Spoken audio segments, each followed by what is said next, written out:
दोस्तों, राजा जनक की और सुखदेव जी की एक बहुत ही प्यारी कहानी है। सुखदेव जी सन थे महर्षि व्यास के। महर्षि व्यास से सुखदेव जी ने एक दिन पूछा, पिताजी मुझे और भी ज्यादा चीजें सीखनी है।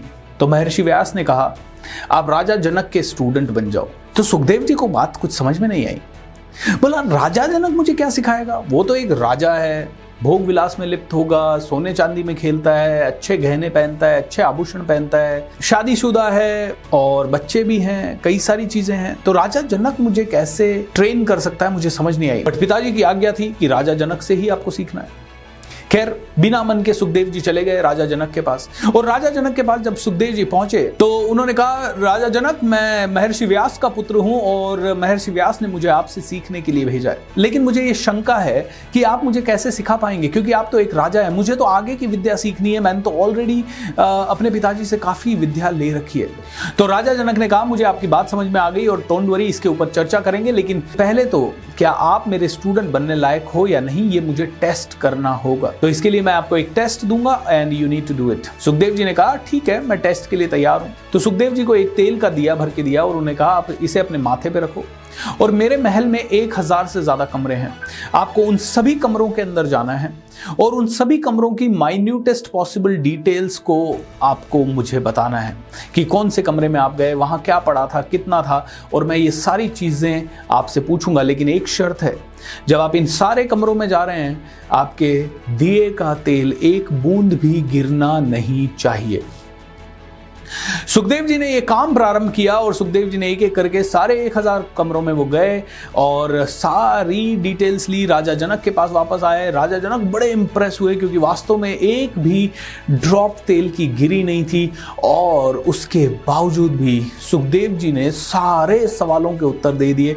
राजा जनक ने कम से कम 200-300 सवाल पूछे, माइन्यूटेस्ट सवाल पूछे, और सुखदेव जी ने सभी के आंसर कर दिए। दोस्तों, राजा जनक ने सुखदेव जी से पूछा, आपने ये कैसे किया? तो सुखदेव जी ने एक बहुत ही सिंपल सा उत्तर दिया। उन्होंने कहा, जब मैं सभी कमरों में जा रहा था तो मेरा पूरा ध्यान दिए के ऊपर भी था, ताकि दिया गिर ना जाए, and at the same time मैं आपने जो कहा वो भी कर रहा था। लेकिन हाँ, मैं कॉशियस था कि कहीं दिया गिर ना जाए। तो राजा जनक ने एक और उत्तर दिया हंसते हुए, सुखदेव जी, जैसे आपने दिए पे ध्यान रखते रखते सभी चीज़ों को ऑब्जर्व कर लिया, सभी काम कर लिए, सारे रूम्स में जाया है, वैसे ही मैं राजा जरूर हूं और मैं अपनी सारी ड्यूटीज को पूरी करता हूं। एक पिता का धर्म निभाता हूं, एक पति का धर्म निभाता हूं, एक राजा का धर्म निभाता हूं, लेकिन मेरा पूरा ध्यान स्पिरिचुअल ग्रोथ पे है। इस कहानी से आप और मैं क्या सीखते हैं, समझिए इस चीज को।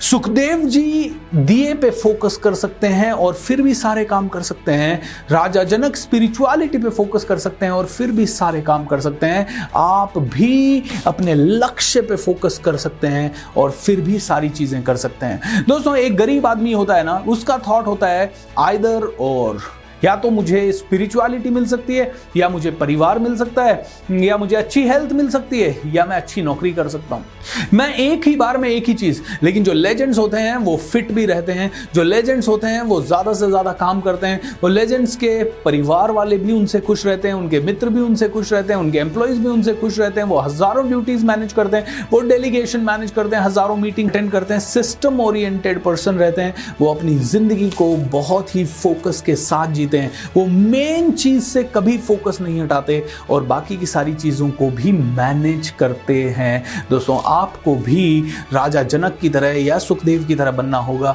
ताकि आप अपनी जिंदगी में आगे बढ़ सकें। आपको एक्सक्यूज देना अलाउड नहीं है, सर टाइम नहीं मिलता। अरे टाइम किसको मिलेगा? टाइम कौन देने वाला है आपको? आज तो हजारों डिस्ट्रैक्शन है, उनके बीच में टाइम कहां से लाओगे?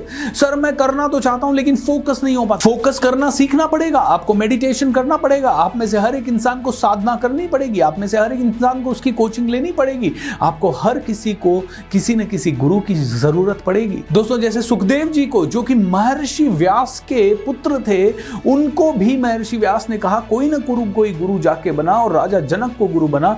आपको भी कोई ना कोई गुरु की जरूरत पड़ेगी। दोस्तों, गुरु बनाइए, अपने ध्यान पे फोकस लगाइए, अपने काम को शिद्दत से कीजिए। जो सबसे इंपॉर्टेंट काम है उसको तो पूरी तरह से जी लीजिए, एंड मैं वादा करता हूं आप में से हर एक इंसान ऊंचाइयों पे होगा। और इस समय दोस्तों, सबसे इंपॉर्टेंट चीज जो मैं चाहता हूं, ये स्टोरी आप अपने सारे दोस्तों के साथ शेयर कीजिए। नीचे दिए गए बटन पे क्लिक करें और शेयर शेयर करें ताकि सारे लोगों को ये पता चल सके कि ये स्टोरी है, क्योंकि इस तरह की माइथोलॉजिकल स्टोरीज काफ़ी कुछ सिखा देती है और शायद इसीलिए ये पॉपुलर है। ओके, आप इनको पढ़िए, इनको सीखिए, इनके बारे में सोचिए, थोड़ा मनन कीजिएगा, थोड़ा चिंतन कीजिएगा, ताकि हम और आप एक सुनहरा भारत बना सकें।